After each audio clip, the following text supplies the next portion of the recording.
Governments are no longer denying it. The military are no longer denying it. And even mainstream media no longer denies it. They're here and have been here for a very long time. The Mutual UFO Network has been on the front lines uncovering the truth since 1969. And now we're sharing the truth with you. Welcome to MUFON's What's Up with hosts Katie Grabowski, Christopher DiPerno, and Katie Cook, exclusively on the KGRA Digital Broadcasting Network. Wondering what's up? So are we.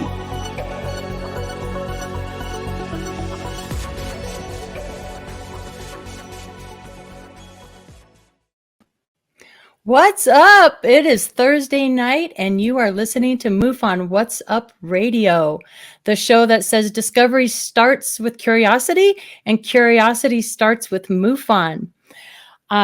I'm your host, Katie Grabowski, Colorado MUFON State Director, Star Team Investigator, and Mars Administrator. Thank you all so much for joining us tonight for the best 2 hours of new UFO information and discussions brought to you by KGRADB.com. As always, we endorse MUFON, the Mutual UFO Network, the organization that has been on the front lines of asking that very important question, are we alone in the universe? Boy, do we have a great show for you tonight. Before we get there, I want to introduce my great co-hosts. You've seen her for over 2 decades on country music television. She's a UFO researcher and a great interviewer and somebody who likes to get to the truth. Katie Cook, welcome. Hi, Katie G. How you doing? I'm good, Katie. How are you doing tonight? I'm good. I'm so excited about the show. It's going to be a good one. It is.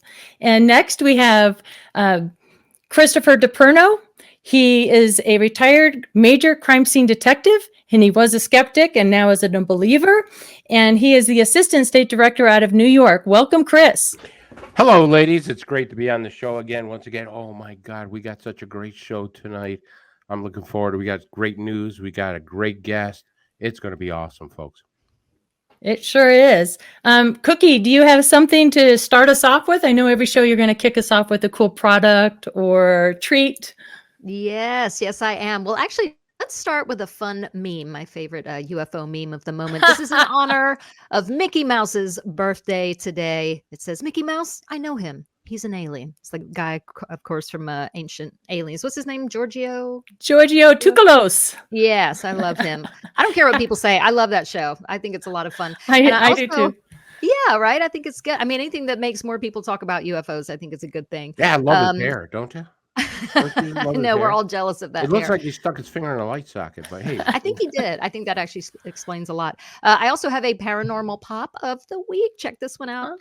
Last time it was the alien. This time it's a little alien in a UFO. How cute is that guy? That's awesome. You get the silver lips if you eat that.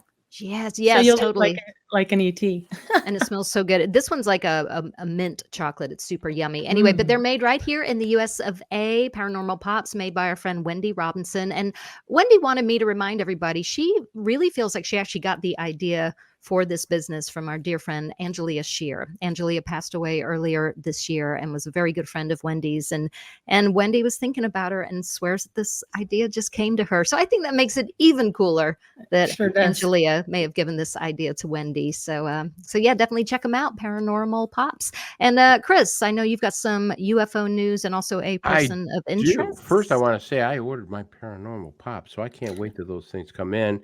I'll have to be taking a lot of metformin for my diabetes, but I can't wait. I can't get away from that chocolate. So, all right. So let's get with the news, Amanda.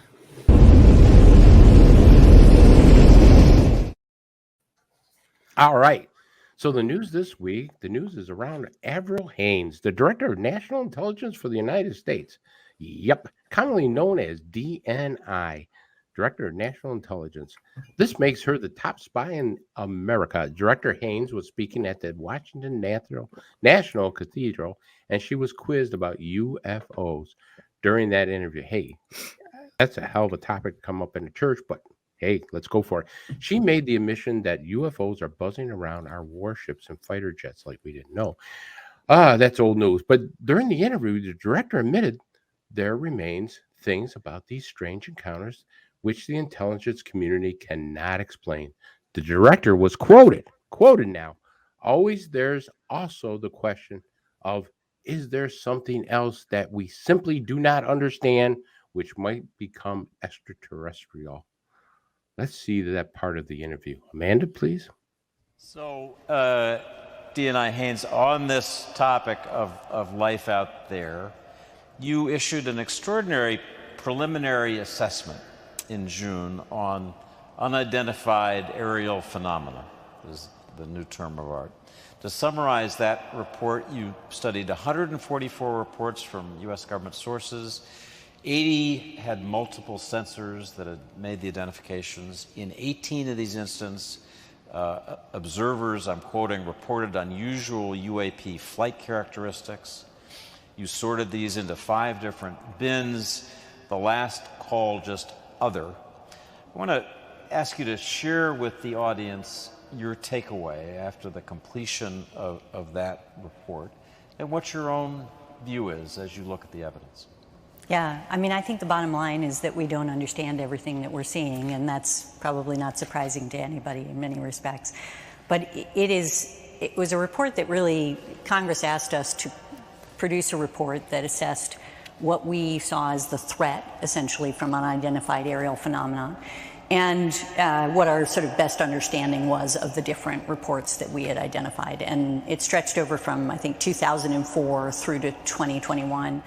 The different reports that you indicated, 144 of them. And we had different categories, as you said. So one of them was airborne clutter, another was natural, phenomenon, another was foreign adversaries, a fourth one was related to sort of U.S. government or industry developmental programs, and then the fifth one was other.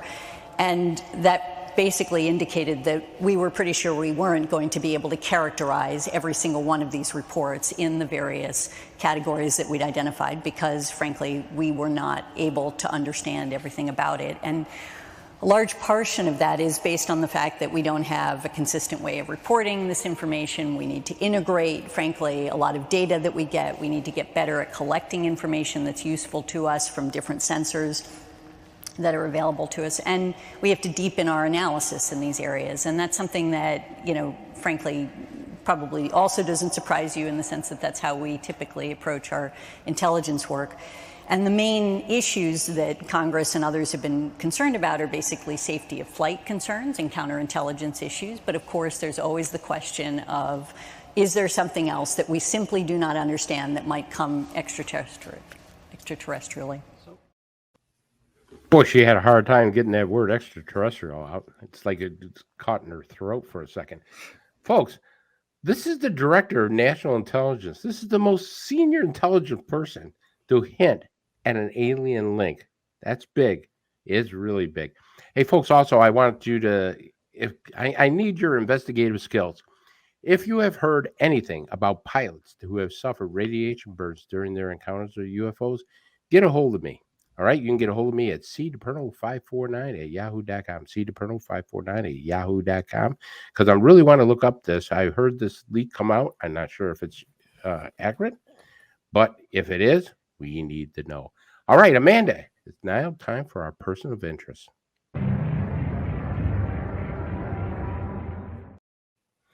All right, well, at least 4 alien species have been visiting Earth for thousands of years from Andromeda. That's what the former Canadian Minister of Defense, Paul Hellyer, said. Our person of interest, Paul Hellyer. Mr. Hellyer stated that aliens not only exist, but are on Earth among people. He said that there have been 4 alien species visiting Earth for thousands of years.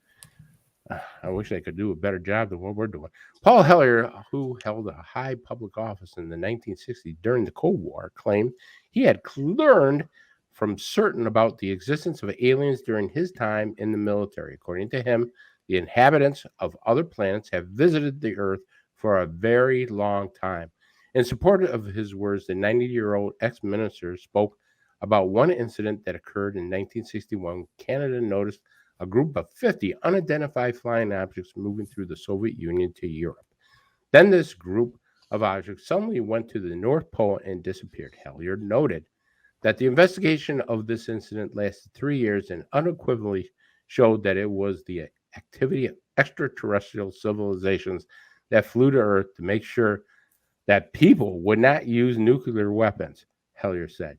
Decades ago, visitors from other planets warned us about the direction we were heading and offered to help.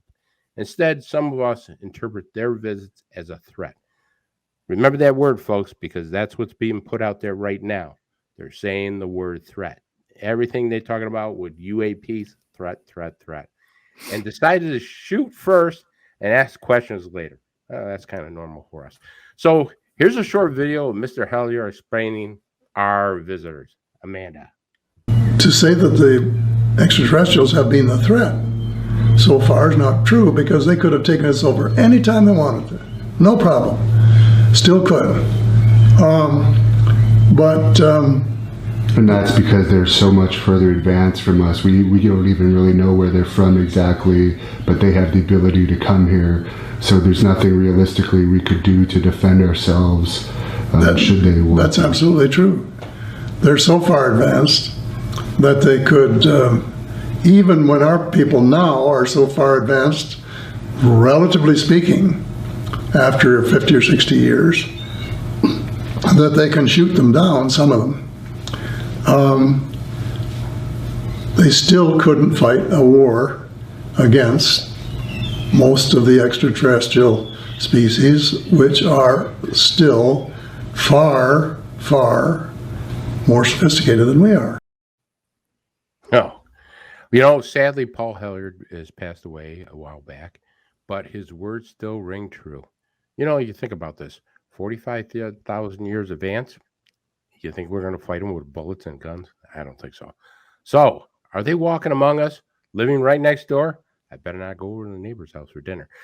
Always remember, challenge the information you get and you decide. And that, folks, is our person of interest. Katie, what do we got? All right.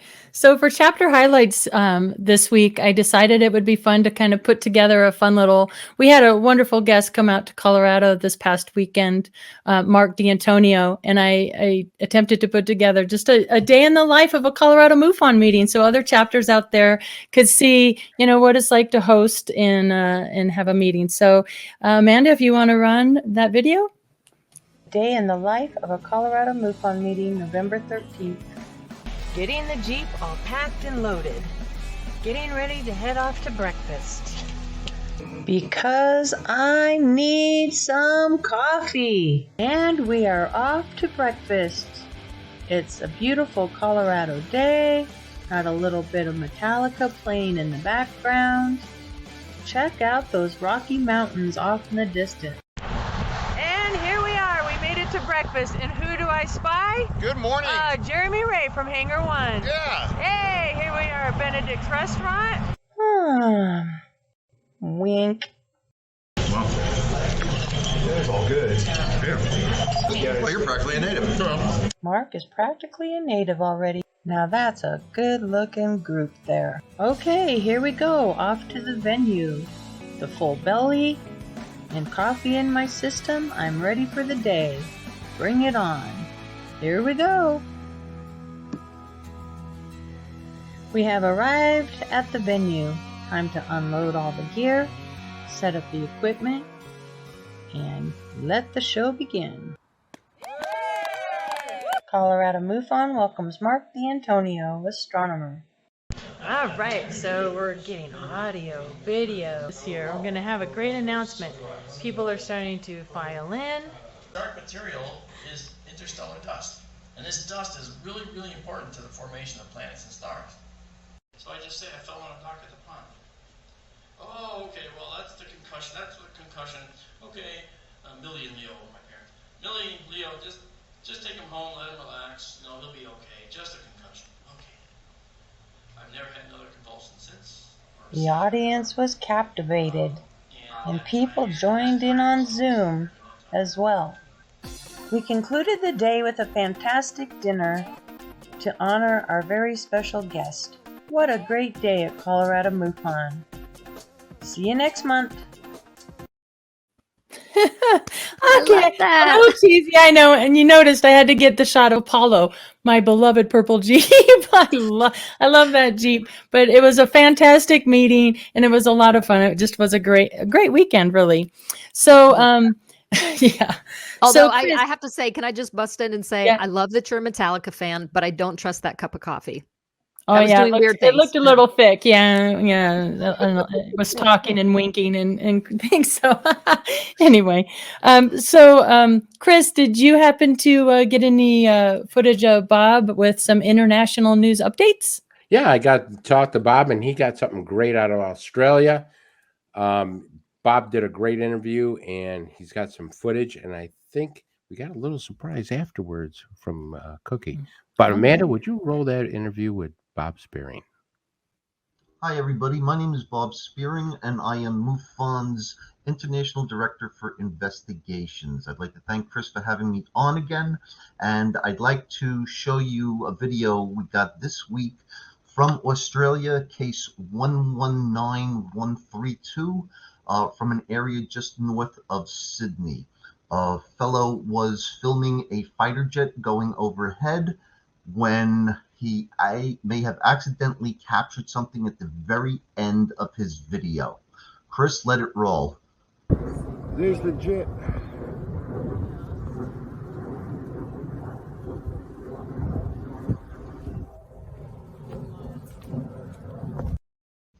Oh, you didn't see it there, but Chris, you've got a screenshot. There he goes. This is an object that has been captured many times before in our CMS filing system of people taking pictures or videos. And what's very interesting about it is that in a lot of these videos that we get, a black object is always seen trailing a fighter jet. Whether it's some sort of debris, we don't know. Whether it's some sort of black orb following a fighter jet, we don't know. I only wish this guy could have stayed on camera a little bit longer. We might have gotten an answer. That's it for this week. I just want to let you know that's from just north of Sydney, Australia. My name is Bob Spearing, Director of International Investigations, and I'd like to thank Chris for letting me come on. Very cool. Very interesting. So Katie, you got something on that, don't you? Yeah. Okay. So I don't know much about this case, and I'm not making an opinion either way, but I wanted to use that photo just to bring something up to people. You know, if you think you've caught something in the sky, or somebody has sent you a picture and they're like, "Hey, what do you think this is?" I just want to encourage people, get really creative. You don't really have to have super sophisticated software. Just you can load it into a program and try inverting it, trying different light techniques just to see if you can get more info and see it a different way. I put together a really quick video just to show you what I'm talking about, Amanda. So first, obviously, I zoomed in. Doesn't look like a bird, and that circle in the middle is definitely unusual. But then I also noticed that there seem to be circles on top, and possibly even a fourth one trailing behind. Yeah, I definitely can't say what this is. This is Bob's case, not mine. But I just thought it was a good picture to use as an example, just to remind you guys, get creative. You know, sometimes you can just, like I said, change the lighting, even make it black and white. And then you might go, oh, it's this or that. Or you might go, that's truly an unknown. So I thought you did a great job on that. That was impressive. And that brings up another good point for our field investigators out there.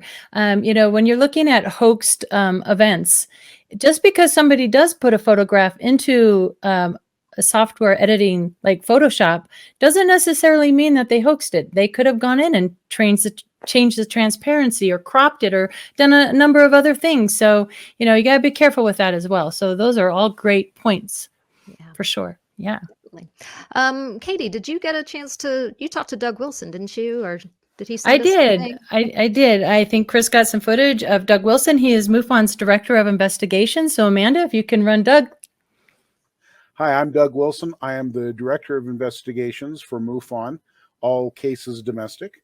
And I'm here tonight. I'd like to just give you a brief rundown of what we're looking at right now as far as our statistics go. We've been doing pretty well so far this year.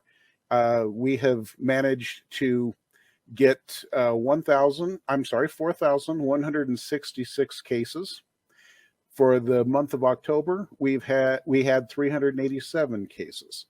Now, that seems like quite a desperate number between the two, but we do have to remember that frequently we get a whole lot of cases towards the beginning of the year and then again towards summer. But when we come down to our winter months, things tend to taper off a bit.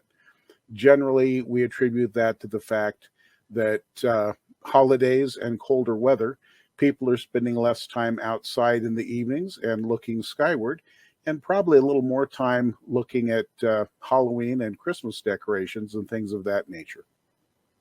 So I'd like to share some of our stats as far as our dispositions go.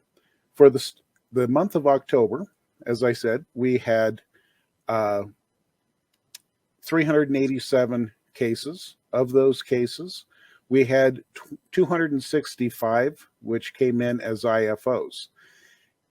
We had 59 unknowns.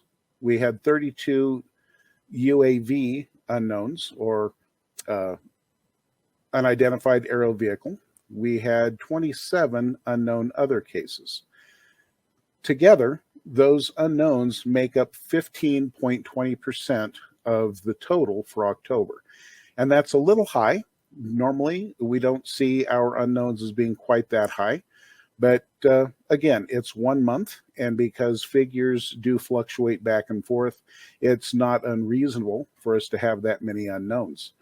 In case you're keeping track, insufficient data came in at 27 for October. Information only was 25, and hoax were 11. Now, some folks occasionally ask me, why does it seem like the official count, which is what I just gave you, is different from the numbers that we get each month when things are sent out for us? And the simple answer there is that those are quickly tabulated automatically, and there are a number of factors that don't get figured in. So if you do your own check in CMS, you'll find that the numbers do differ a little from what the monthly totals that we get from headquarters. Real quick, I had mentioned that for the year, so far, we've had 4,166 cases. I would very quickly point out that 2,018 of those were IFOs. We had 1,113 unknowns, and we've had 378 insufficient data, 506 information only, and 151 hoaxes. So that's the information that I'd like to pass out to our investigators. Now you kind of get an idea of where we're at and where we're headed. And I want to say to you folks, thank you for everything you're doing. You're amazing. It's obvious that you are the backbone of MUFON, and that without you, we simply could not come anywhere near this number of cases having already been investigated and completed. Now, in the hopes that we have a really large number of non-investigators who are watching this show, I'd really like to encourage you to please consider joining MUFON and consider becoming a field investigator. Right now, for the United States, we have a total of 399 field investigators. And while I'm very proud that we've got so many, and it does sound like a lot, when you consider the number of cases that I just said, I mean, so far this year, and the year isn't quite over, we've had over 4,000 cases. That's a lot of work for basically, say, 400 people to be trying to do. So we can always use more help, and we would love to have you join us. It's simple. All you have to do is to go to www.mufon.com, click on the join or become field investigator link, follow the bouncing ball, as they used to say, and select your level of membership and purchase the manual, and you're off and running. If you need any assistance with any of that, please always do feel free to contact me. My email is very simple. It's doi@mufon.com, and I'll be more than happy to help you out. So To my field investigators, you guys rock. You're the greatest, and I appreciate everything you do. For the non-investigators, come on, give us a hand. Get busy. We could use your help. And just think, right now we've got the Gillibrand amendment about to go through Congress. If that happens, hey, all stops are pulled as far as UFO investigations. Get in now while you can. All right? Thanks for listening, and thanks for supporting this show. You know, Doug is a very, very knowledgeable guy. He's been around investigating UFOs for quite some time.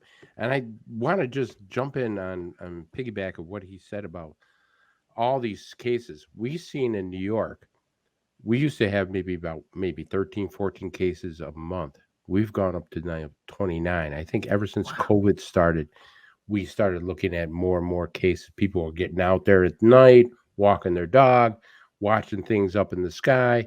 You know, they may be working at home now instead of at an office and going outside. Katie, are you seeing anything like that?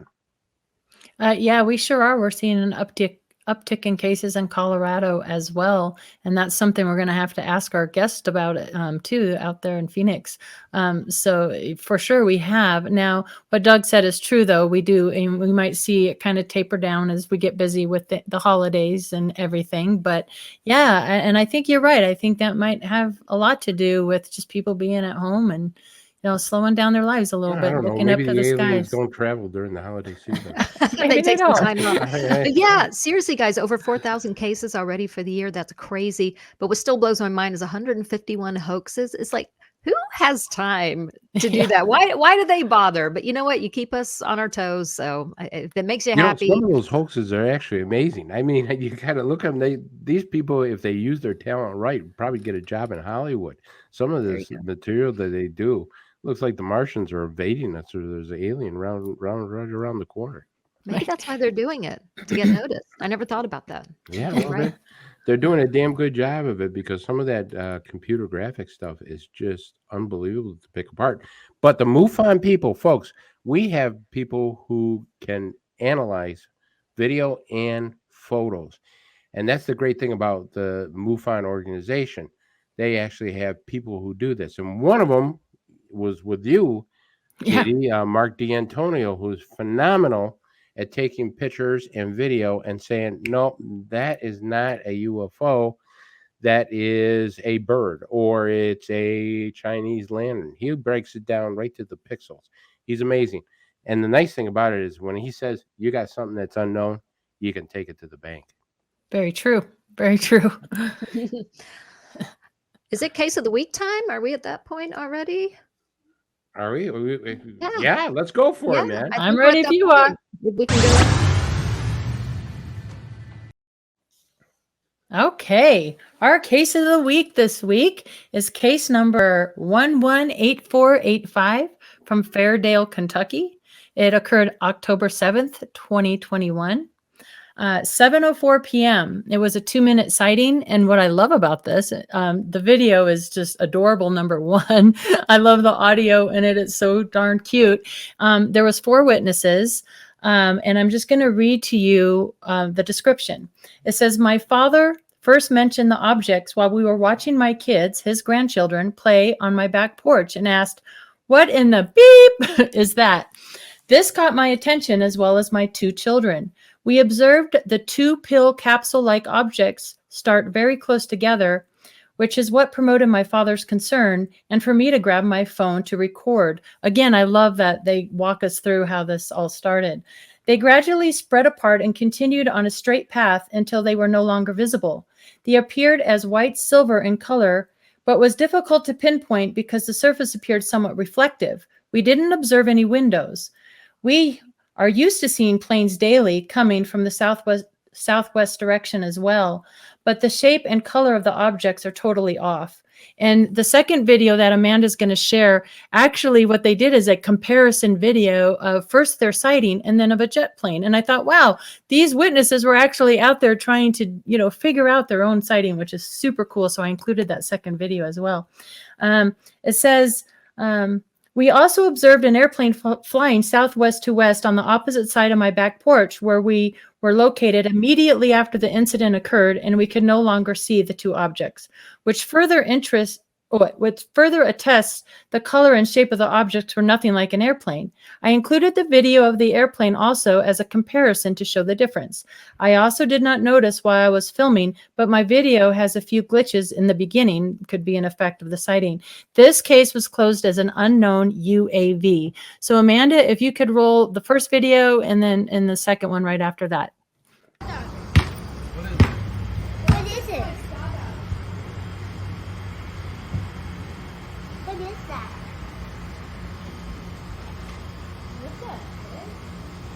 Are they UFOs? They're two totally different sizes. They're not close. They're not far away from each other either. They're UFOs. Yeah, no, that's what I just said. It's a UFO, you lost. What is that? Where? It's a UFO, I think. I think it's a UFO, I don't know. What are they? That is not a plane.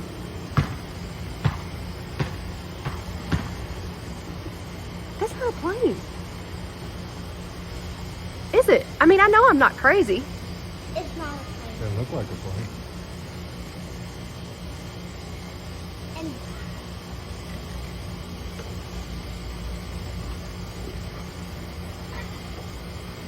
yeah, that's That's how it should have looked, yeah. Right. but it doesn't look like that. You gonna do it side by side? No. We have future little UFO investigators in that video. I mean, it didn't look like that. They were debunkers right there going, that wasn't an airplane. I just think that is the most adorable little audio clip in that. Anyway, what do you guys think of that? Well, first of all, I got to give kudos to the kid because the young child is going, Ma, it's a UFO. Come on now. And the parents are it's something strange up in the sky. The kid is going, it's a UFO, Mom. It's the first time you've seen one of these? It's so cute. I know. I want to record her voice and have it like as my ringer on my phone. Like, it's a UFO. And I love you can hear like basketball in the background. It's like just such a slice of American life. And when I first saw it, I thought, okay, maybe it could be like what do they call them? A Mylar balloon, those happen all the time. People let birthday balloons go. But then when you see the plane coming in, I'm like, well, no, that would have to be an awfully large balloon, right? So, yeah. I have to tell you, I think one of the things that strikes me about this is that people are becoming more aware of things that are flying around in the sky, and they're taking videos and stuff. But the one thing, especially in that tape, that struck me is it's becoming more common. I mean, like what struck me was the child saying, "It's a UFO. It's a UFO, Mom." They're not getting excited. Remember back in the I'm kind of getting my age now, but back in the 70s, when we saw something like a UFO or something, we'd be screaming at the neighbors, ripping the door off, trying to get them to come out. And now it's like, they just continue to play basketball. You hear like, it's a UFO. Here, shoot it over here. Kind of deal. So true. That is so true. Yeah, I just thought that was a good one. So Katie, I heard you are starting a new segment. Do you want to tell us about that? I'm excited about this. Yeah, I like to have fun. So I think it's cool when celebrities are willing to talk about the fact that they've seen a UFO, or they at least believe in it, or if they believe in anything paranormal related. I just think that's fun. So every once in a while, I'm going to take a moment to just show some celebrities that are into this. So Amanda, can you run this? Time for this week's Unidentified Flying Celebrities. Rob Lowe and his sons had a show on A&E called The Lowe Files, where they investigated all kinds of paranormal places and unsolved mysteries in the U.S., even visiting Arizona to meet face-to-face with abductee Travis Walton. Lowe has had an interest in the unexplained since childhood and is a believer at heart. He even claims to have had a Bigfoot encounter. I was a fan of the show. Sadly, it's been canceled. But thank you, Rob, for being willing to talk openly about UFOs. The Kardashians seem to be quite curious about ET as well. Kim sent out out a tweet earlier this year asking, "Do you guys believe in aliens?" It had over 2,000 retweets and over 50,000 likes. Her sister Chloe took it up a notch, tweeting, "UFOs are real, tripping out." She and Tristan Thompson went on a skywatching expedition in Malibu. They claimed to have seen something unusual in the sky that night, but neither caught it on camera. Finally, Demi Lovato recently came out with her story of an encounter she relived under hypnosis with non-human entities.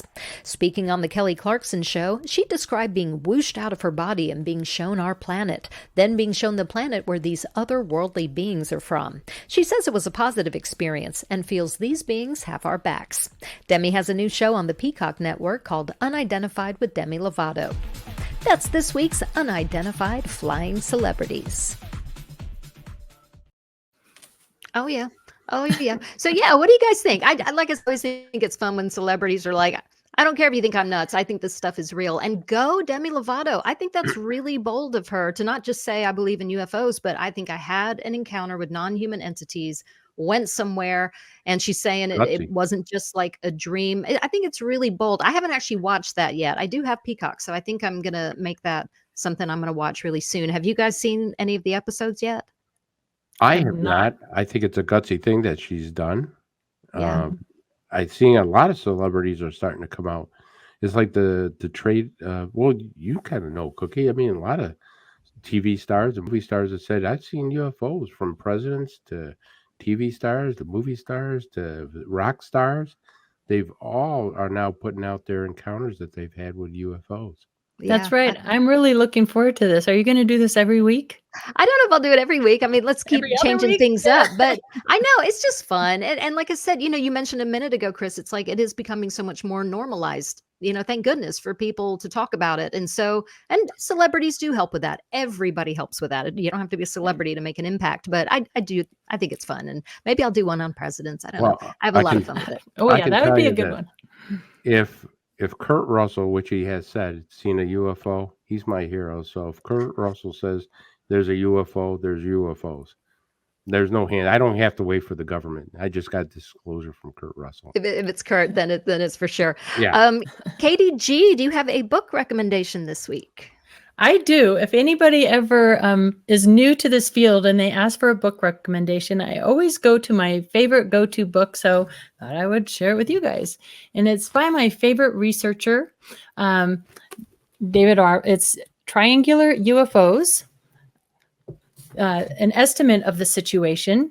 And that actually comes from 1948's initial review. And at the end, from the Project Sign says, the review is an estimate of the situation. So that's where that title came from.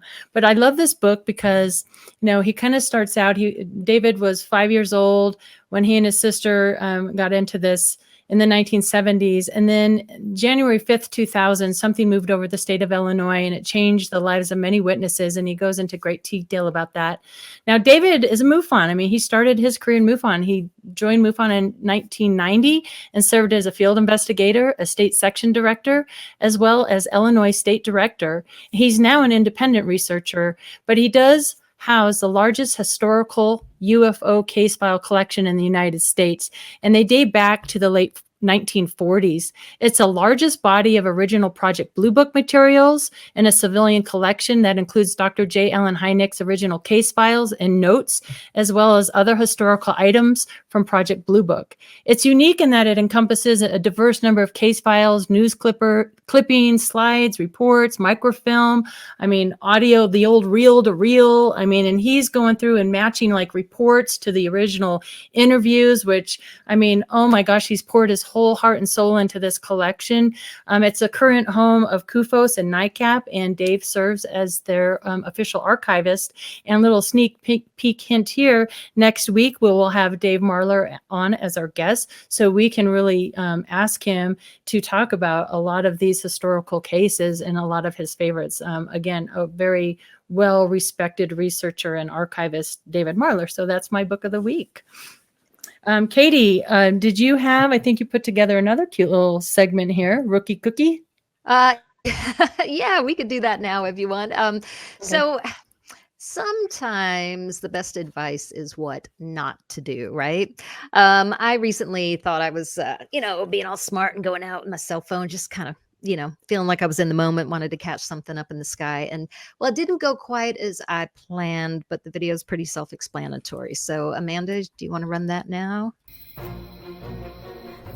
So a couple months ago, I heard there was a meteor shower happening, and I decided on a whim to go out on my deck and try shooting the stars in case I could catch anything. I just had my cell phone, nothing fancy. It was just a whim. I was pointing my cell phone up to the sky and started noticing some dancing lights. Then suddenly multiple lights all at once. What the heck? I came in and looked at the footage and really thought I had something cool. But as an investigator, you always have to look with a skeptic's eye, especially since I didn't see anything with my naked eye. I went back outside to see if there could have been some cobwebs or bugs flying around, and I double-checked the lens on my cell phone to make sure it was clean. I showed it to my husband, who thought it looked like a pair of eyes, but there was no one standing in front of my camera. I loaded the footage into Final Cut and started manipulating it. First, I slowed it way down.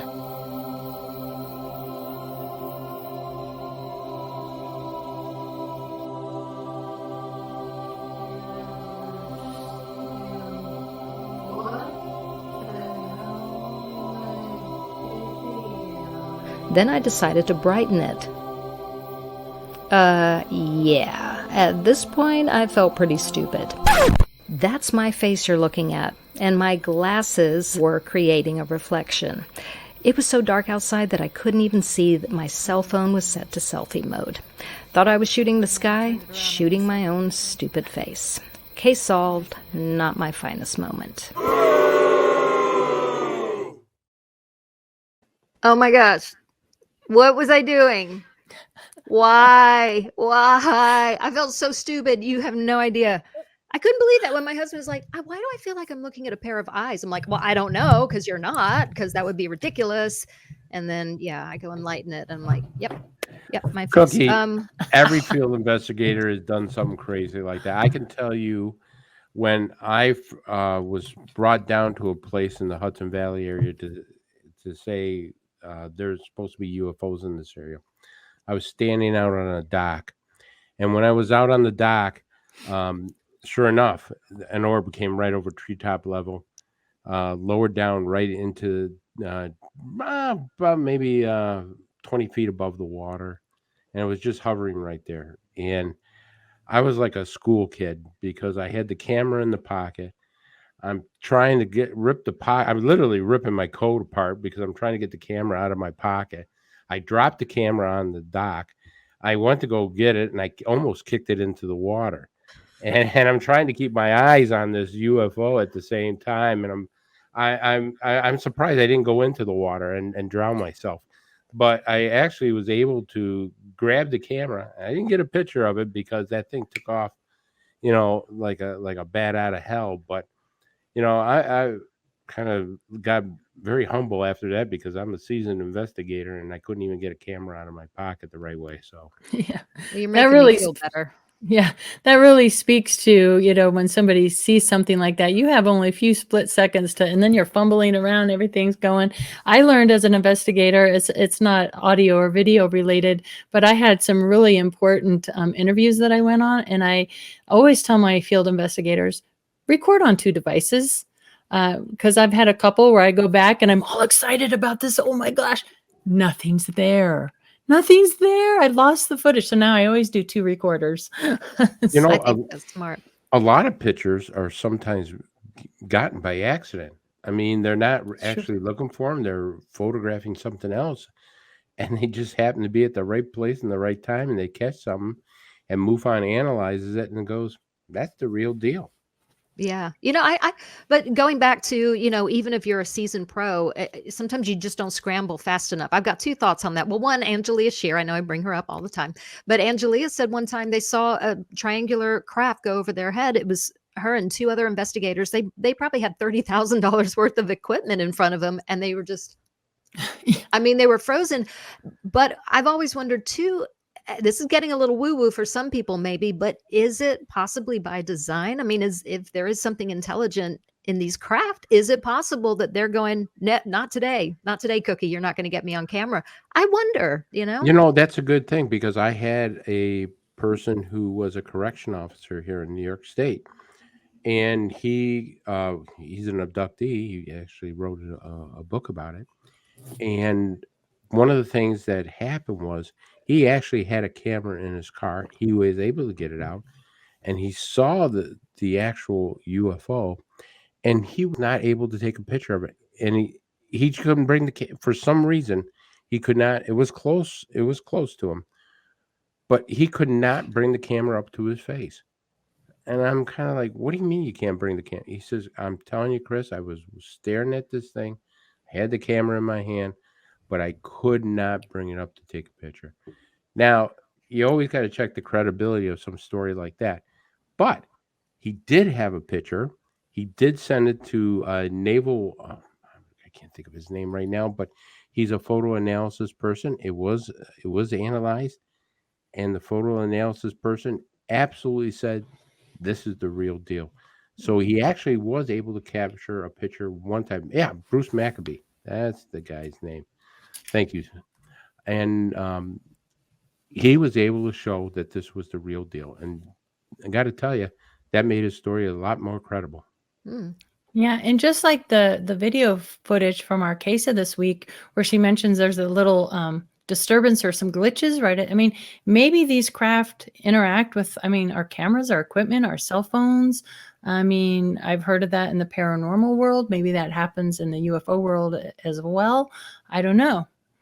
Yeah, I would think so. And I mean, how many times have you been on an investigation? You've charged everything. You were up all night making sure everything was charged. You've got tons of batteries. Everything's ready to go. And then you're like 5 minutes into something and it's all dead. Why does that happen? That doesn't happen to me at any other time unless I'm on some sort of paranormal investigation. And yes, that's going slightly away from possible ufology stuff. But I don't know. I can't believe it's always a coincidence. But maybe I don't believe in coincidence like that. There has to be something that's causing that to happen. Yeah. And so, oh well, maybe we'll know one day. We just got to keep talking about it. But yeah, I just thought I'd share that with you. I'm sure people are like, why is she even sharing that? Well, I'm sharing it because I think if it can happen to me, it can happen to other people too. It was so dark outside. And when I started seeing those lights, I was like, oh man, I'm rocking. I'm just getting this cool stuff in the sky. I mean, it just never occurred to me. It was so dark that I literally didn't know it was shooting my face. I got to tell you something. I think that's a great training tool, because it is. When I tell training, field investigators, when they go out and start doing things, they'll capture everything on the side. Chris, look, I got a UFO. No, that's a bird. And they come slowly away. Chris, I got a UFO. No, that's a Chinese lantern. And they go slowly away. Chris, listen. Here's the deal. You will get one of these days, but not everything in the sky is unidentified. That's a plane. That's a 747. That's a helicopter. And you have to be able to kind of make people understand that MUFON identifies probably over 90% of what's been brought into them as something that's man-made or natural, or something that it's that 8% that we can't explain. And we catch it and we want to share it with people, but also remember, not everything flying up in the sky is a UFO. Yeah, it's very true. Oh, sorry. Go ahead, Katie. No, I was going to say it's all about being patient. And Chris, you told me that a few years ago when we were talking. Well, I guess a couple of years ago we were talking about Area 51, and you were like, "You don't have to go to Area 51. You can sit in your backyard with a Diet Coke and a lawn chair and just look up. Sooner or later." I said, Diet Coke, bourbon, and a lawn chair. I didn't remember the bourbon part. After half the bottle of bourbon's gone, you'll see anything you want. Well, there's that.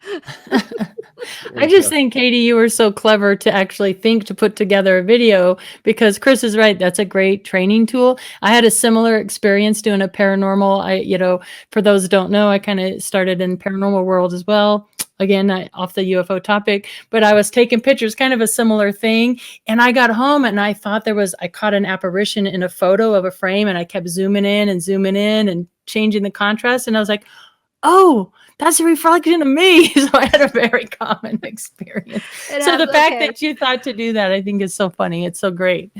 You made me feel better. So I was of some use. My goofy moment might be useful for somebody. Well, you know, I Always think is. one of the things that MUFON does, and they're increasing all the time, is at MUFON University, they are always teaching people how to do different things as far as investigative techniques.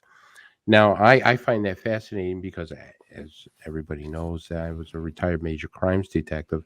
So I did cast moldings in the ground. I did, fingerprints on different things of that nature, took photography of crime scenes and things, all that way. And now MUFON is starting to teach people certain things of that nature. I mean, you have now boot camps coming up. There was a great boot camp in Arizona that teaches people how to collect evidence, how to investigate things. There's another one coming up in Tennessee. I believe that's going to have some great stuff. And there's constantly different courses that people can take in order to make themselves a better investigator. Or, you know what? For those guys who are just armchair UFO fanatics, take a course, join MUFON, take a course. You don't have to be a field investigator, but learn about astronomy. You're going to learn from some of the best people in the world, like Mark D'Antonio. You're going to learn all this type of stuff from retired police detectives that have done crime scenes, or state directors who have done this for centuries. It's true. You never start learning in this paying field. us. We mentioned Mark so much, he should start paying us, I think. Yeah, under the table. And stuff. Well, I tell you, he holds two hats because he's a great astronomer, and he also does the forensic photo and video analysis for MUFON, and he does a phenomenal job. And this is the stuff that it makes things, when we find something that we can't explain and the video backs it up, it makes our organization and makes us so credible. Absolutely. Yep. Well, I'm going to shift gears here a minute with some very rather unfortunate, sad news that I wanted to get in before the break. Tuesday morning, I received a phone call from a dear friend of mine who wrote a book called Flashbacks. His name is Sean Bartok, and he delivered the very sad news that Dr. Leo Sprinkle, PhD, passed away Monday morning in Laramie, Wyoming. Dr. Sprinkle was a dear, dear friend of mine. I had the honor and the privilege to really get intimate with his over 40 years of intimate work in the field of ufology with experiencers. He was a true pioneer in the field, the most generous, loving person you can ever want to know. What impressed me the most about Leo was his generosity of his time. I mean, he would invite you in and just sit with you and chat with you for hours. And he was a hypnotist, worked with experiencers for years. And I thought here, maybe within the next month, that it would be a wonderful tribute to him to dedicate a show in his honor and really delve deep into his life's work. So it is with a heavy heart that I share with all of you the passing of my dear friend, Dr. Leo Sprinkle. So I'd also like to say to keep an eye out there on social media. John Bartok and his family and I are looking at working with the University of Wyoming in the Heritage Center there, where his archives are stored, to erect a statue of him in his honor. Something Leo always said was "yeehaw." So John had asked him years ago, what would you like this to say? And he said, "I told you so." And then I thought we could put "yeehaw" at the bottom. So we're going to do a GoFundMe. And if we can't do a statue of Leo, we're going to try and do a memorial bench or something like that. So there'll be more information on this as time goes by. But it is with a heavy heart that I wanted to share that news with all of you.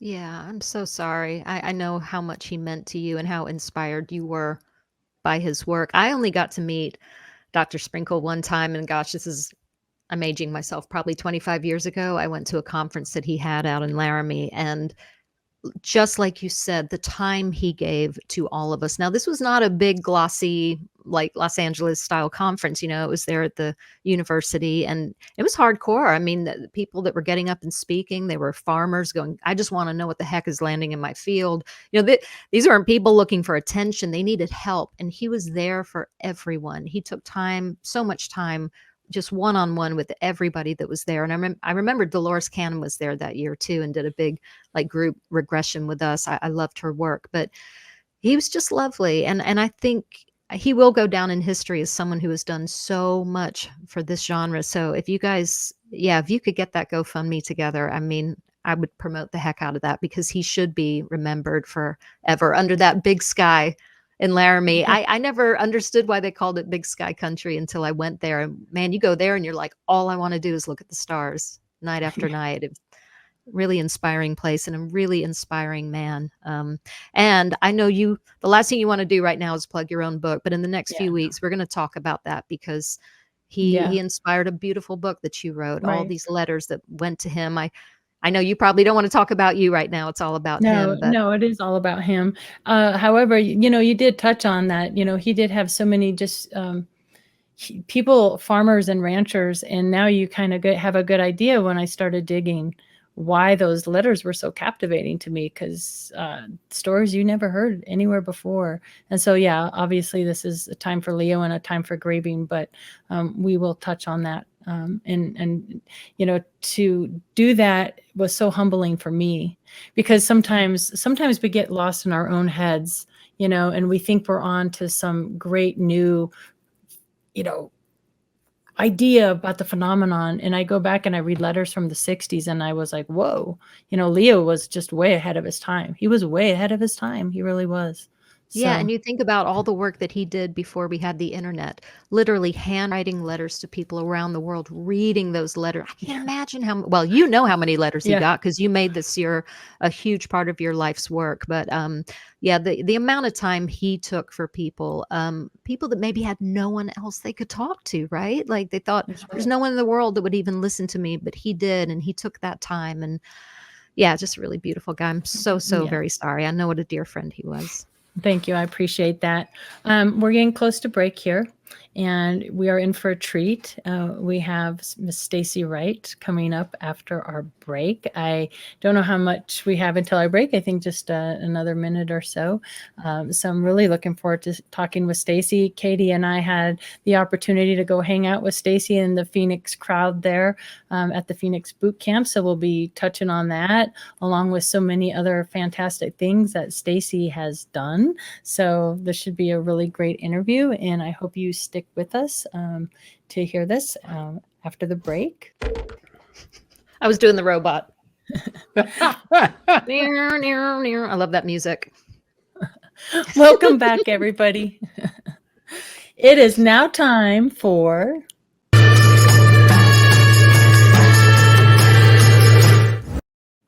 our very special guest. What do we got? We have Miss Stacey Wright. Stacey Wright is the state director for Arizona MUFON and the director of Phoenix MUFON. Stacey is a certified field investigator and STAR team member for MUFON, and over the past 14 years has helped to build the Phoenix MUFON chapter from ground up to become MUFON International's 2017 chapter of the year. Stacey has worked as team leader on Roswell archaeological digs, helped design and produce the Phoenix Lights exhibit for the Arizona Historical Society Museum, acted as MUFON's coordinator for the 2018-2019 Field Investigator Boot Camps, and was team leader for the revision of MUFON's State Director Handbook, which is like that thick.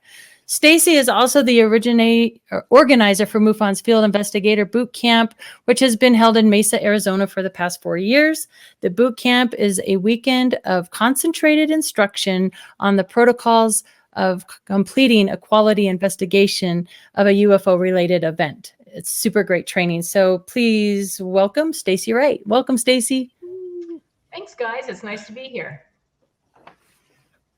All right. Who's going to kick it off with the first question? We are just going to keep going at you, Stacey. I hope you're ready. I can jump in. I'm not shy. Hi, Stacey. It's so good to see you again.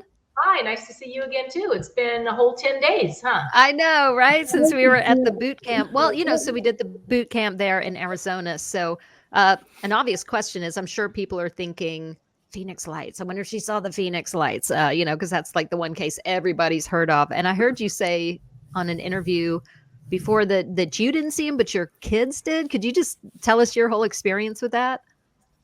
Well, I lived here at the time in March of 1997. I did not see the Phoenix Lights. I didn't even hear about it until the next day, actually, when a friend from out of state phoned and said, "Hey, did you know you had a UFO in Arizona last night?" I'm like, "What?" So that was the first I had heard of it. My kids were out with their dad in the desert that day, and they saw something fly over, and they stopped and watched for a while and just, got back in the truck and carried on. So they never really told me about that until I had asked them a couple years later. So, it was something that a lot of people witnessed. There was, tens of thousands of people that witnessed that event. But I just wasn't one of them. Well, I'm dying to know what your kids thought of it. Well, they just thought it was something strange in the sky. I mean, they were probably maybe 10, 12 years old at the time. So they, knew it was something they'd never seen before. It wasn't a commercial aircraft looking thing.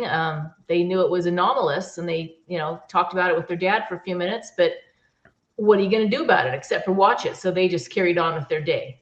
Wow. Okay. Stacey, I got a question for you here. Now, about the Phoenix Lights, didn't Phoenix MUFON investigate some of that? Did some of your guys get into that a little bit?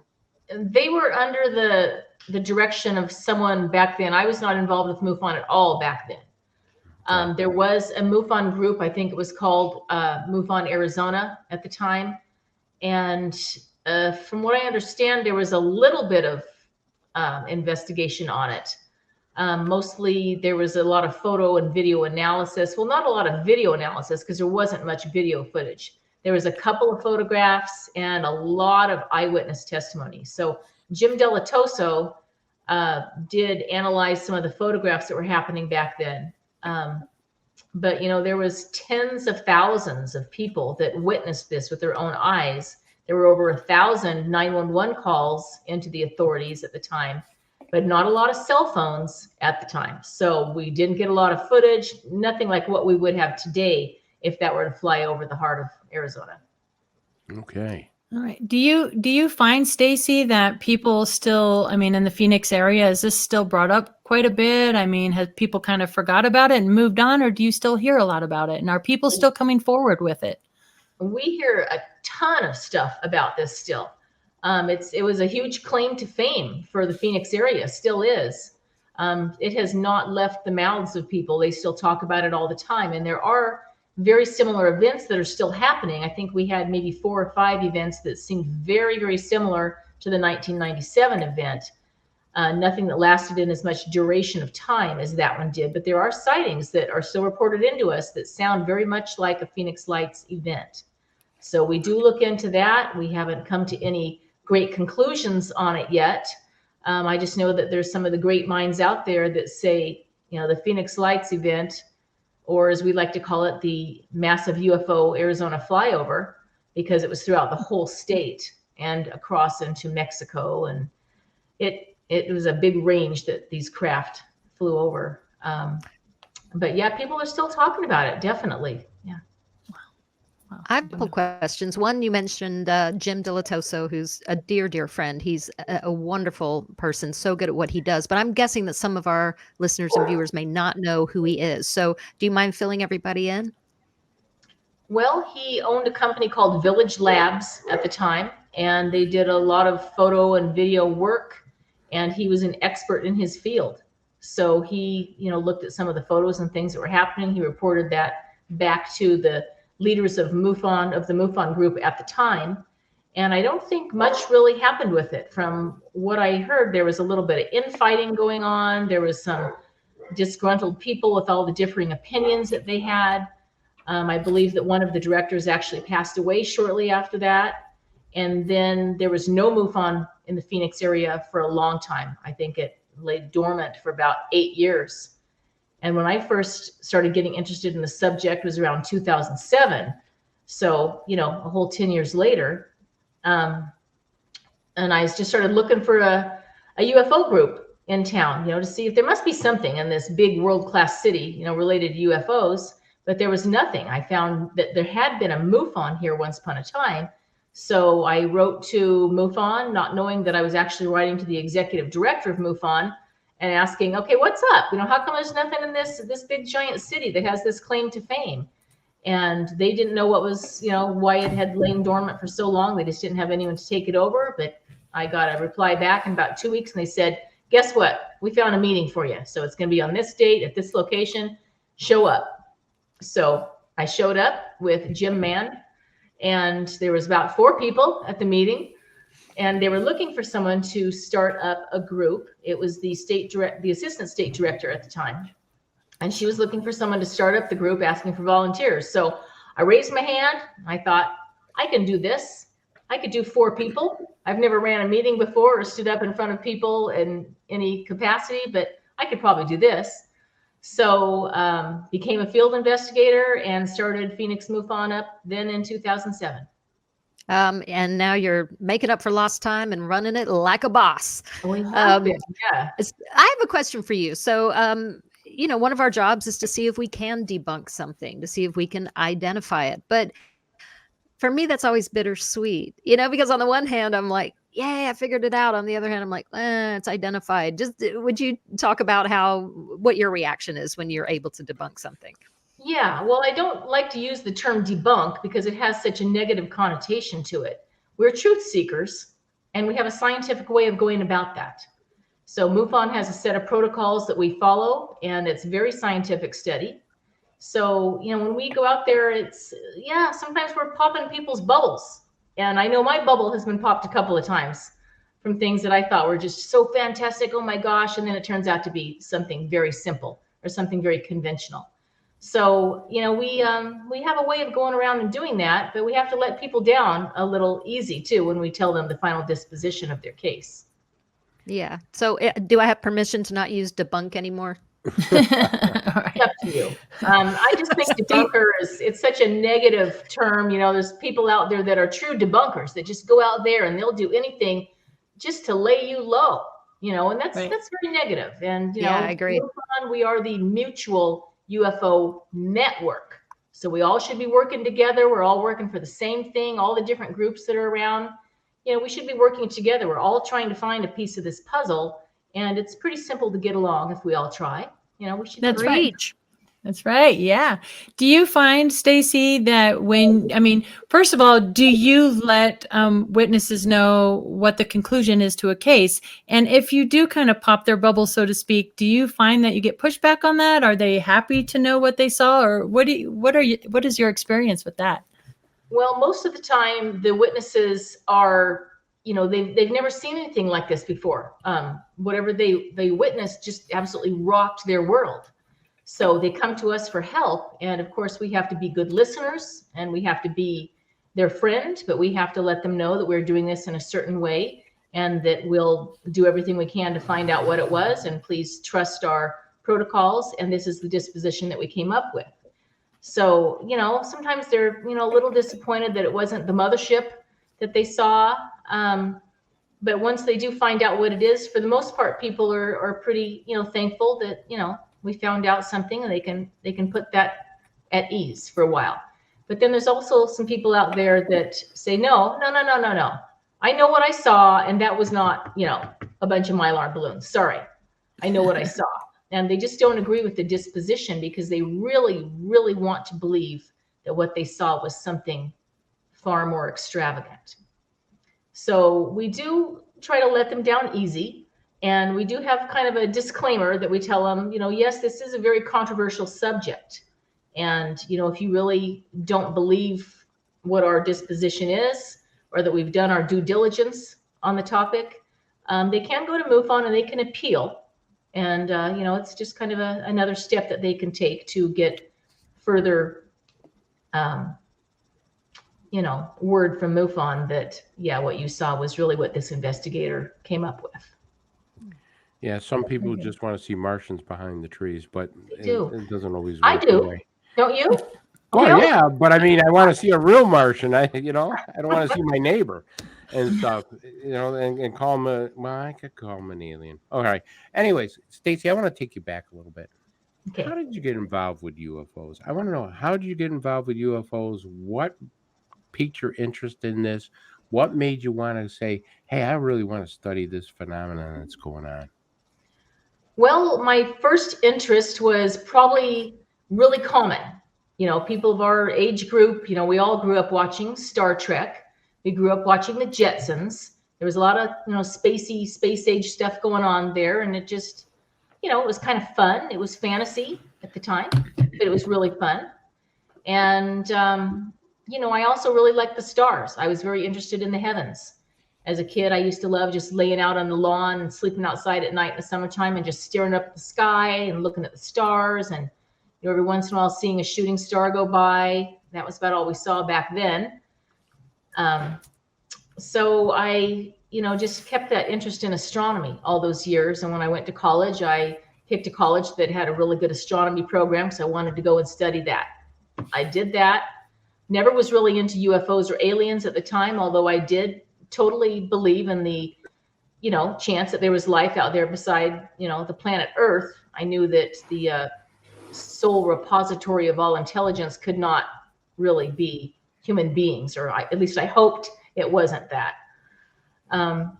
So then I just, after studying astronomy for a while and really learning my way around the cosmos, one day the UFO thing just kind of hit, and it was like a light switch was flipped on, and I was just interested in this all of a sudden and finding out more about it.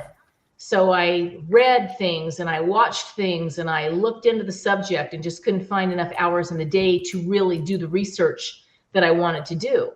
And then all of a sudden, that's when I found MUFON, and then Jim Mann and I started up the Phoenix MUFON group. And it's been a heck of a ride in the last 14 years. And we've had, some of the best guest speakers. And I'm so lucky because when they come to town and speak for Phoenix MUFON, they stay at my house. So for 1 weekend a month, I get a chance to, keep them captive, and I get to pick their brains and find out all kinds of great stuff. And I've got their books and, really find out a little bit more about their personal life and how they started doing what they're doing. So it's been very cool. Right. Speaking of that and all the wonderful guests you have, and I think it's really admirable that you started out learning about the cosmos and astronomy and everything. Who are some of your favorite researchers, number one, and also to follow up on, what is your favorite major case other than Phoenix Lights? Well, I've got lots of researchers that I like to follow. I mean, there's such a variety of subjects out there. You go down one avenue of this subject and you find yourself going off on side avenues everywhere, and it just never ends. So it's just really interesting, but I'm very interested in the archaeological side of things. So my first favorite author of all time was Graham Hancock, and his book, Fingerprints of the Gods, was, pretty much my Bible at the time. I have that book so marked up. There's flags in there, there's highlights, there's things written in the margins. And I've had the chance to meet Graham about 3 times and talk with him, although I keep trying to get him in as a guest speaker, but he just won't speak to UFO groups. So, the archaeological side of things and the origins of mankind, that is really a very interesting piece of this whole thing. Because we have nothing but evidence from the very earliest authors, which happens to be, Neanderthal drawing things on cave walls, that these things are coming from the sky. So it's just pretty evident, So I followed a lot of people in the archaeological thing, the origins of mankind. One of my favorite researchers and favorite book that I ever did read, and I love to tell people about this, is Dr. Joe Lewell's and his book, The God Hypothesis. It's a great book. And I called it kind of my kindergartner's version of quantum physics, because it explained it so clearly. And he tied all this in with a lot of, a little bit of religion, how it all started, and just a really clear understanding of what aliens might be, or UFOs. So again, Dr. Joe Lewell's, and that book is called The God Hypothesis. So that's a great book. But there's just so many researchers out there. I've read almost everything. So it just depends on what you're interested in, and these things will go off on different avenues of where your interests lie. So you can read it all. You just can't find enough time to do it, though. Well, and she had asked about cases too, but before we get to that, just staying on Graham Hancock for a minute, because that guy changed my life. I mean, like you said, Fingerprints of the Gods. I mean, it's like all of his books are like this big, but there's so much in there. He's such a great writer. But I noticed that he always avoids, saying alien and ET. It's really kind of, I'll report, you decide, kind of journalism, if you will. And I'm just wondering, I mean, shows like Ancient Aliens, that I absolutely love that show. I'm a big fan, and I have no problem admitting that. I think it's fun. I think it's great. It gets your mind going. But, one of the jokes now is, I'm not saying it was the aliens, but it was the aliens. Everybody kind of makes fun of it for that now. And I just wonder if Graham has maybe been really smart by certainly suggesting that it seems like we've been visited for a long time, but never going directly there and linking it to any one race or anything like that. I don't know him. Have you had a chance to talk to him about that and why he takes that approach? I haven't had a chance to go into depth with him on that, no. But I have noticed that, he will not say the word alien. He doesn't like to say the word UFO. He won't talk to UFO groups. He just doesn't do that. I guess he thinks it's going to lead him off into some area that he doesn't want to go. But, he does do the ancient astronaut theory. He just won't call it that. But if you ever go listen to him lecture and read one of his books, you'll know exactly what he's talking about. Okay. Yeah, definitely. I mean, I almost feel like he's kind of the one who started the whole ancient astronaut theory. But again, he doesn't call it that. And, I'm not sure everybody realizes how much we owe to him for opening our minds on that stuff. But Katie G had asked about like a favorite case. Is there, in all your time at MUFON now, what's been like one of the most intense cases you've worked? There's been so many, and Arizona is just a hot spot for UFO activity. It really is. It hasn't cut down on that at all. We get an average of, a case a day. So we're really busy. We've got about 23 field investigators. And I know right now, each of our field investigators has 2 cases on their plate. So there's a lot going on out there. When we let up, like Doug Wilson was saying earlier, sometimes it wanes, but in Arizona, it doesn't really wane too much. We've got this great weather. People are outside all the time. Even in the summer when it's ungodly hot, people are still outside. And we have a really big sky here. So people are constantly out there walking their dog, smoking a cigarette. And we have the joke that if it weren't for cigarettes and people walking dogs, we'd have no UFO cases in Florida. That's true. But it's kind of true. Yeah. You've got it all. Are just out. They're out a lot. And we have people watching the skies, and now we have cell phones on everybody walking around. So we get footage, we get everything, just absolutely everything. So we're busy. We have, you name it, kind of cases, everything going on. I mean, my favorite case as far as Arizona is still the Phoenix Lights, because it's so big. It's so huge. The event was just spanning so much more than what people ever knew about. There was not one craft in the sky that night. There was 8 during the day going across our state, all shapes and sizes.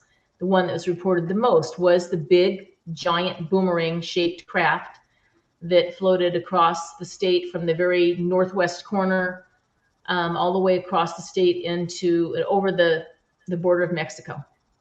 So, and Stacey, Stacey, about that case is that very few people know about the other sightings. I talked to this one person who says, "Oh, no.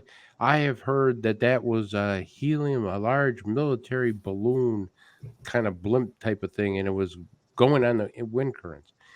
And your group down there, I actually asked about that. Your group, I won't say debunked, but showed that it wasn't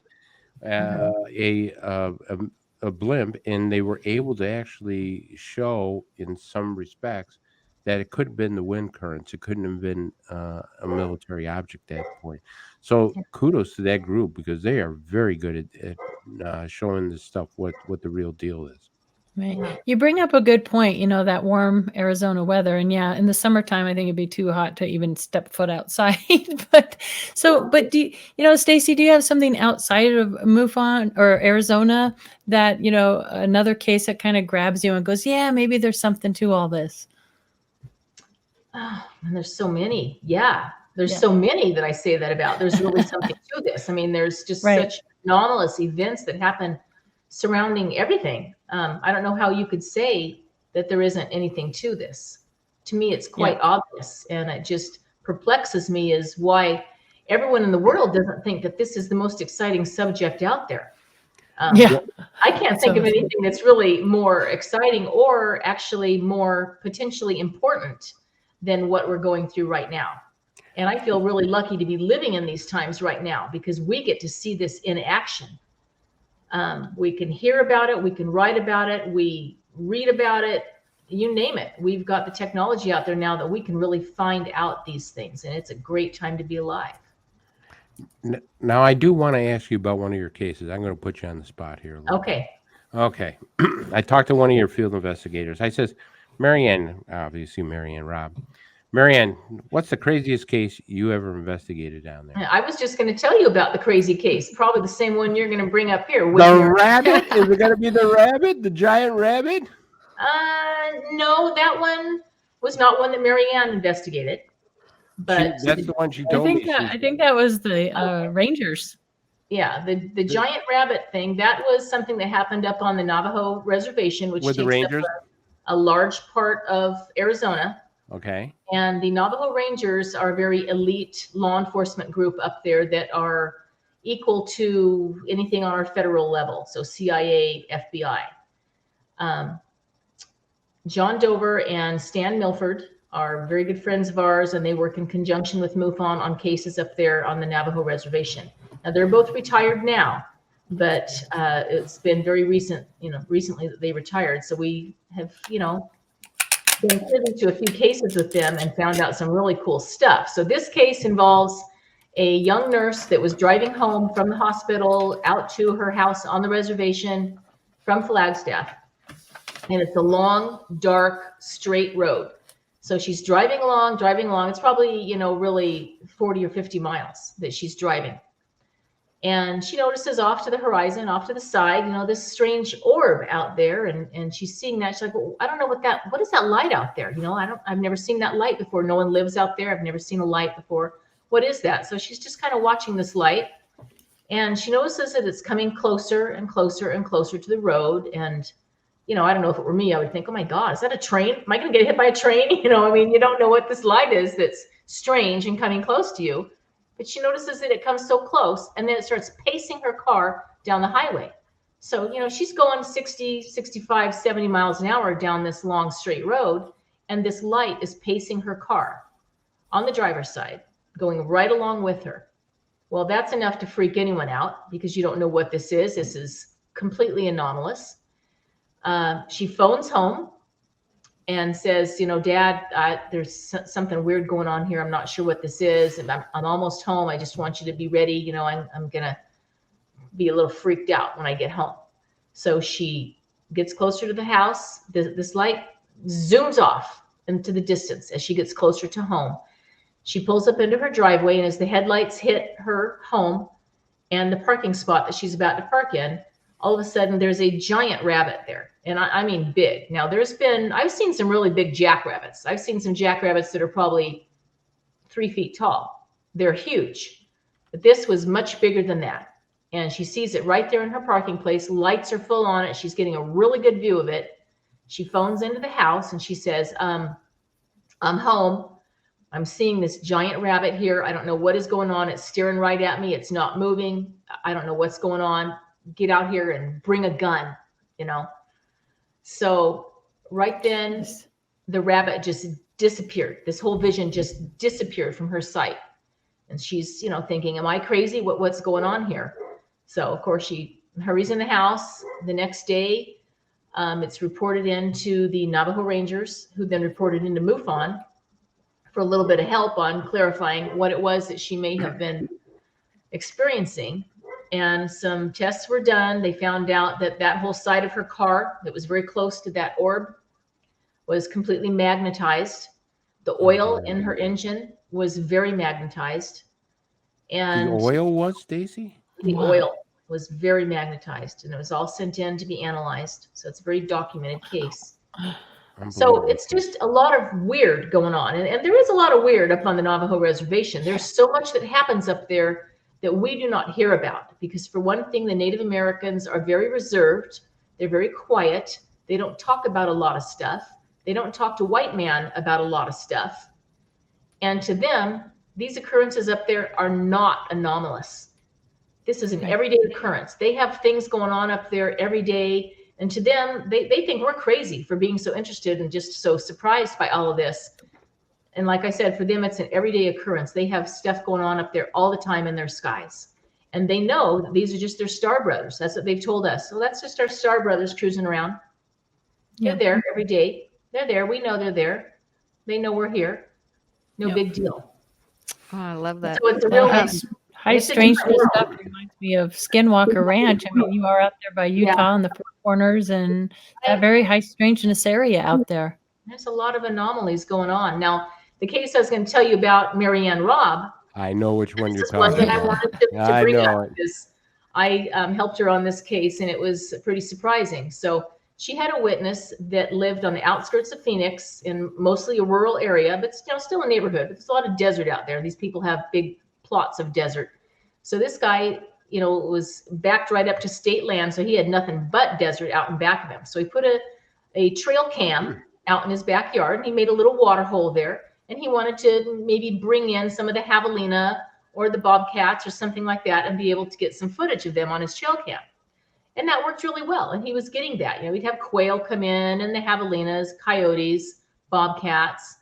And then one day he had something that he noticed that had happened the night before on this trail cam, and he could not explain what this is.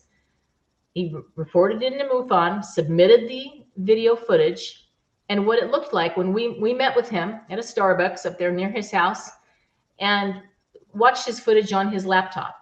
And what it looked like was this perfect craft with lights on it, swooping right down over the top of his house and then up again. And we watched this over and over again. And it's like, what is that? That is some crazy footage. This is great stuff. So after sending this to our chief investigator, Dennis Freiermuth for Arizona MUFON, he is an awesome photo and video analyst, very equal to Mark D'Antonio. They really know what they're doing, those guys. So what we found out is this was a spider web. And it had floated in off the breeze and had acquired some moisture droplets on the strand of spider web. Those were reflecting the light. And so that's what looked like lights coming in. And it looked like it swooped right over the roof of his house and then just right over the top of the trail cam. But it was a spider web. So the simplest of things can look so crazy, when you get them on some video footage and you just don't know what they are. And, we just looked at each other and went, wow, this is a crazy thing, but a great teaching tool at the same time. So it's just okay. Listen, if it involves spiders, it's not good. I'm just telling you right now, it's not good. Yeah, I remember you and spiders. Yes. Yeah. Me and spiders don't get along. So you mentioned the Navajo Rangers a couple times. They're actual former Navajo Rangers, and they now go by the Paranormal Rangers, right? I just wonder if you, for anyone who doesn't know, we did actually talk about them a little bit in the boot camp video that we ran last week, but you're so lucky to have them out there. They're so good at what they do. I would just love if you could talk about them for a couple minutes and just catch everybody else up on them. Sure. Well, these guys are the best at what they do. They actually teach some of the courses to the CIA and to the FBI. They're really good at what they do. They live up there on the land. They are expert trackers. They are expert forensic field investigators. They are great shots. They can do everything up there. They have Bigfoot sightings that they investigate that you would think, in the desert, seriously, Bigfoot up there? Well, it's rugged, mountainous, high desert up there, but there's mountains too. But mostly desert. And you think Bigfoot, really? But yeah, Bigfoot sightings, a lot of them up there on the reservation. So these guys are involved with everything that law enforcement would be involved in, not traffic stops and stuff like that, but the really big stuff. Okay, they've been into the whole cartel stuff, cattle rustling, and then there's the skinwalkers. And the Navajo people don't really like to even say the word skinwalker. John Dover and Stan Milford will say SW when we talk to them about that. And they don't like to talk about it, but they will. And they have both had personal experience with skinwalkers themselves. It is a very real thing, and it's really scary. And they have warned me off of the subject because I was so interested in this and had been since about 2008 when I first heard about Skinwalker Ranch and started looking into that. They warned me off of the subject, and they said, Stacey, really, if you don't have to look into this, if you don't have to do this, don't involve yourself with it, because some bad stuff, some bad juju going on with looking into it. So, but they're great at what they do. These guys are the best at forensic, evidence collection. And so that's why we have them come in and they teach the forensic fieldwork part of our boot camp every year when we have this here in November. And we give them, a full day, pretty much. We give them 2 half days, and they teach us out there and they test us, and they go about it with just the most calm demeanor. They are so grounded. They are so logical. They're so reserved, but they've got the best sense of humor ever. And they just really make it a lot of fun, and everyone totally enjoys meeting them. Yeah, they are the best. I really enjoyed talking to them out there, and yeah, they're so knowledgeable. You brought up Skinwalker, and it made me want to ask you another question. There are some people that they have UFOs, all things ufology here, and paranormal. That encompasses a lot, obviously, but they keep it very separate. I'm one of those people that, to me, it's all tied together, and I think you're kind of along that line of thinking too. I'm wondering if that was from any personal experience or from perhaps having cases where you could see where the two overlapped. How did you get into that way of thinking about it? Not really through personal experiences, just hanging out with weird people all the time, I guess. So, there's people who are involved in all kinds of things. There's the ghosty people, there's the skinwalker people, there's the UFO people. But when you look at this whole subject, you can see that somehow they are related. Somehow they are all the paranormal. Somehow they are something that we cannot see in our spectrum of vision. There's something that's right there, but we cannot grasp it. But it's there because we have the evidence of it being there. No proof, and people need to really realize that there's a big difference between evidence and proof. But it's there. And we have yet to uncover the secrets behind that. So the whole Skinwalker thing, I think that it's mostly people kind of tie that in with maybe some UFO stuff because of everything that's happening at Skinwalker Ranch. That's been going on for decades, probably millennia, really, in that one spot. I think there's just something about that geologic spot that's bringing this on. But because Skinwalker Ranch had the whole gamut of everything going on there. They had Bigfoot sightings. They had giant bulletproof wolves. They had UFO sightings. They had cattle mutilations. They had UFOs in the sky, all the time. There was just a constant sense of impending doom there and fear. And, it just kind of somehow all went into the same pot. That is amazing. Anyways, I got 2 questions for you. Well, okay. I'll start with the first one. The first one is, when you go on Native American land, you have to go through some kind of ritual. Is that correct? Before you can go out there and investigate anything? Well, they don't let a lot of people go out on the land. We had the opportunity to go with the Rangers and John Dover's son and daughter when you go out onto the land, it's not just that you're driving across the reservation, you're going out onto the land. That's a whole separate thing where you're going onto sacred space, basically. And they did tell us that some of the places that they took us out there are places that no white man had ever set foot before.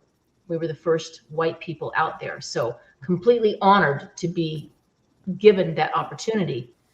And we saw some things out there that was really cool. I can't go into it, but it was very, very cool. And, I like the archaeological stuff. So along those lines.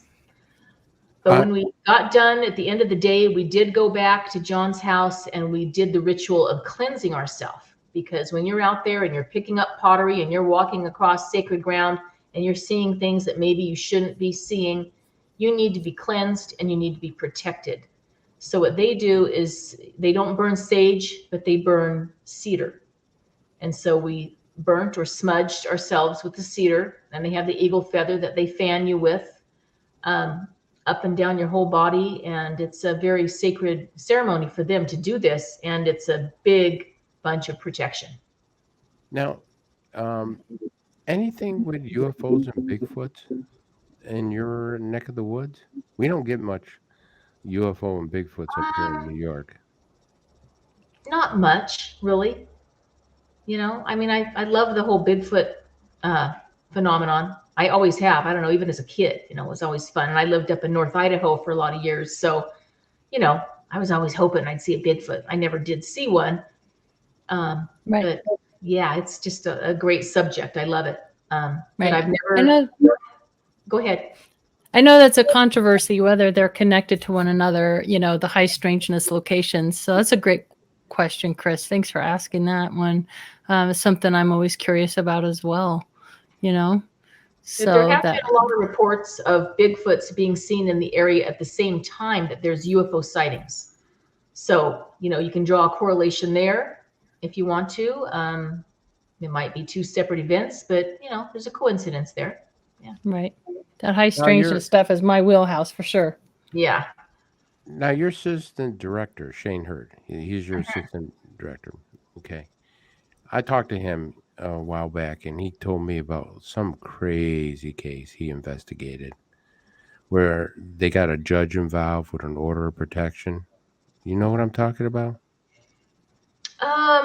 We did a few cases as a group. It might be one of the ones he was mentioning. He was he was telling me, and he came on my other radio station, and he said, Chris, I had this lady who filed for an order of protection because she says the neighbor down the road is an alien, and he's been coming in my bedroom at night.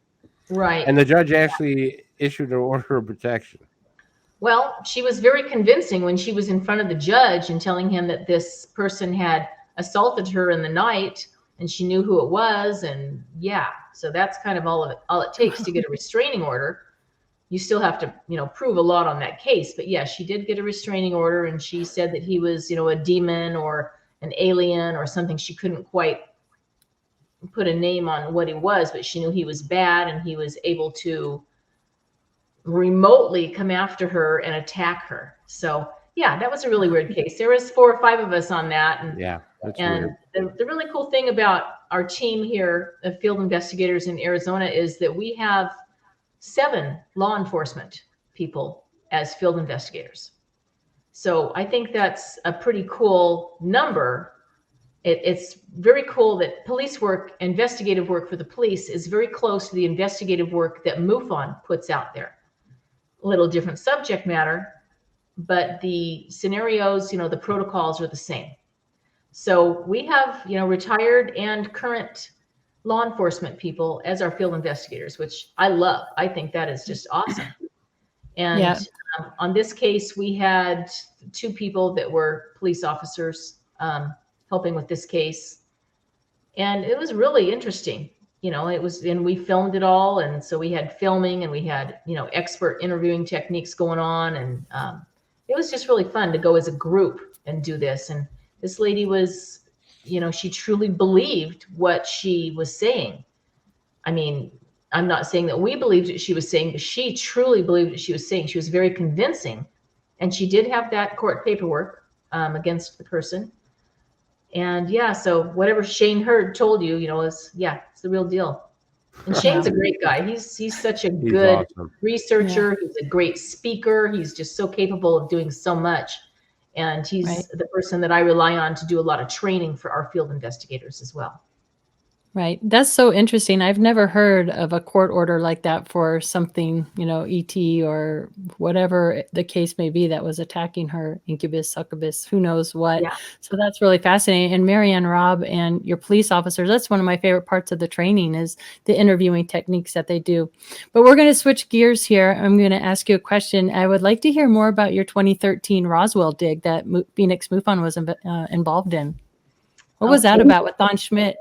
That was great fun, and we're looking forward to doing it again with him. John had been a guest speaker to Phoenix MUFON 2 or 3 times, and just really, saw the value of our group here, that there was a lot of very hardworking, very interesting, qualified people here. And so when he put together this dig in 2013, he asked Phoenix MUFON to come over and be the workers for it. So we said, of course, we'll do that. So we had 9 of us that went over from our area over to Roswell, and Don had the whole thing all laid out. It was, he had vehicles, he had rental SUVs for everyone, the hotel rooms, the food, everything. So we were there for 4 days, and we went out onto this completely windy, barren land. It was just, the land out there is just, there's nothing to stop the wind. It's just this constant wind that just blows and blows and blows. And it was cold. It was 27 degrees in the morning when we got out there, and then it warmed up in the day, but not hot. It warmed up where you could wear a t-shirt out there, but the wind was incessant. Your face was just burned because of the wind. It looked like a giant sunburn, but it was a wind burn. But we had a great 4 days out there, and we had everything, done very scientifically. Everything was documented. It was logged. We had everything gridded off into 10-foot spaces forever. We had metal detecting equipment, ground penetrating radar, and Don had this whole thing really set up. So there was probably, 20 people out there working, and we worked from sun up to sundown. I mean, we left before the sun came up because it's about a 100-mile drive from Roswell out to the site near Corona.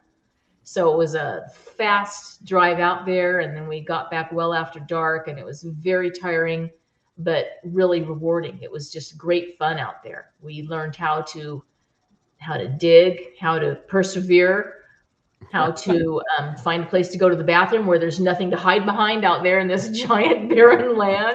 Did you find anything of a craft at all? We found a lot of weird stuff out there. We found a bunch of nails. I mean, there was just hundreds of thousands of nails out there. And Don told us that the military had come in and seeded the whole area with nails to discourage anyone that was out there with metal detecting equipment trying to find stuff. That had been done years before. So the nails that we were finding were rusted and old, but they were still there. We did find some buttons off of old military uniforms, because after the crash in 47 happened out there, I think the Army came out and they crawled across the ground in lines of men to search for any piece of debris that might be left there. So as they're crawling across the ground, I think they popped a few buttons off, and we found a lot of buttons to military uniforms out there. Well, I'm just curious. I mean, what's your thoughts on Roswell at this point? I mean, you spent enough time out there. Have you come to any conclusions on what you really think happened? Well, what we did is we investigated the debris field. So this would have been where, if this were all true, the craft came down and crashed onto the ground, bounced, crashed again, and the debris, which would have been flying up through the air, was scattered by whatever winds were happening at the time. And there's documented weather, information. So we knew what direction the winds and how far the wind would have scattered this debris. That's where we were looking, was in the debris field. So that was very interesting to me, that they could, identify that area. We did find one piece of material there that I think is still under lock and key here in the Phoenix area. And it was something that we had tested at 3 different labs. And this was a piece that had the tensile strength that was just beyond anything ever recorded. It could be bent and snapped back into place just completely. Just it was crazy strong. It looked like a piece of plastic, like a little Tykes children's toy of some sort, that kind of plasticky looking stuff. And we had it tested for what compounds were in it, and there was nothing in there that was on the periodic table of elements. So very anomalous piece. That's all I can say about it right now, because it's not been made public until now. But yeah. Yeah. We have an exclusive. Yes, we do have an exclusive. Wow. We need protection around Stacey's home. Oh my gosh. And yet whatever magical materials they had, I guess it wasn't enough to save them, or, So it was great fun. I mean, we were out there, at Mac Brazel's ranch, and I mean, we saw everything out there, and we covered a lot of ground, and it was really cool. So yeah, I think that, the reports out there, we actually had,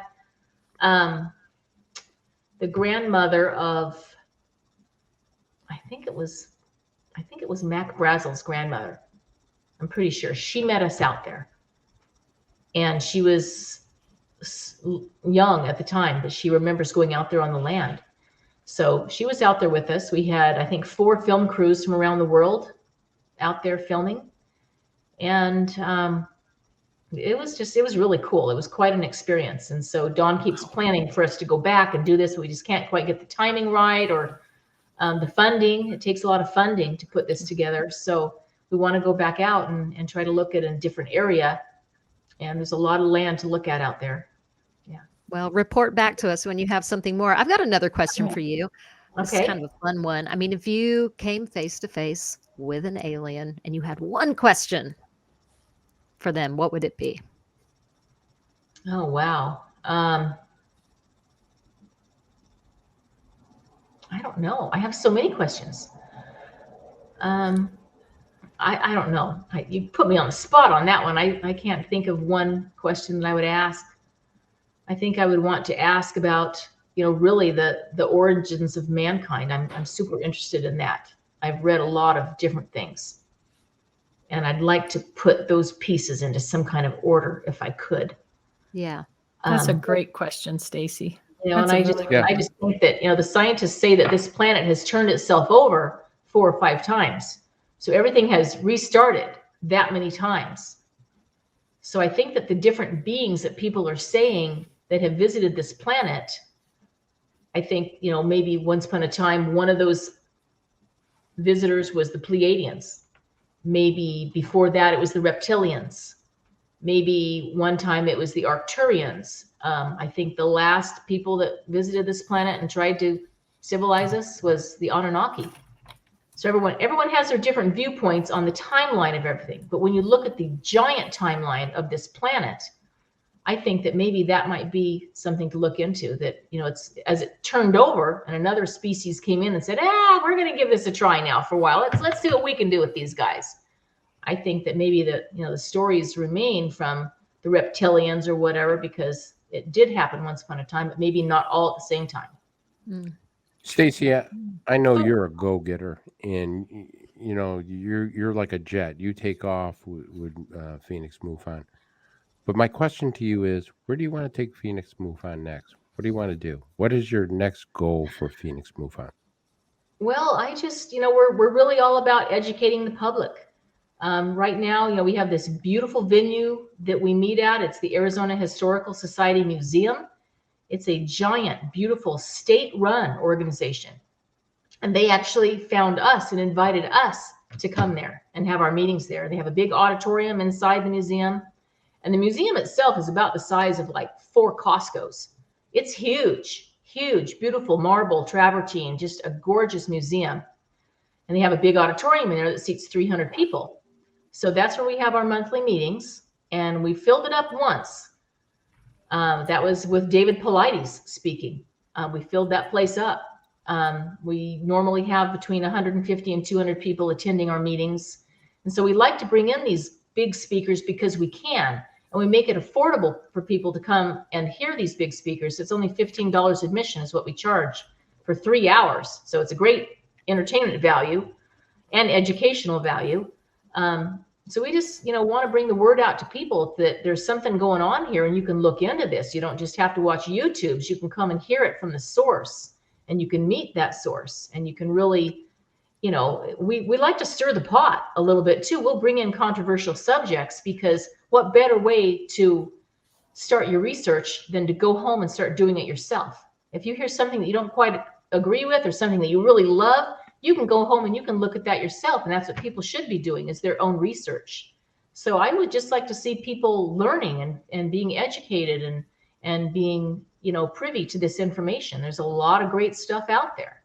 So we're just continuing on. We, have found just this great success in Phoenix because it was just prime for us to start this. And people just came to us. People just started flocking in and wanting to hear this, and being interested and wanting to join the group. And it just happened. I don't think it was anything that I did specifically. It just was time for it to happen. And I just happened to be, one of the leaders of it. Oh, I don't know that it's nothing that you did. I think you're being really humble. I think you came in and really Yeah. took charge, and you've created something amazing there. And something that you and I talked about when I was out there, I said, I get a little intimidated. Would I have enough time, to be an investigator and stuff? And we just have a couple minutes left. But what would you say to maybe anybody listening thinking, well, yeah, I'm so passionate about this, but maybe I don't have enough time to dedicate to it. I don't know. What would you say to that? I would say try it. You'll never know until you try it. You will like it. There's all kinds of ways that you can be involved. You can be, it's all volunteer, but you can come and help put on meetings. You can host people in your homes. You can donate things.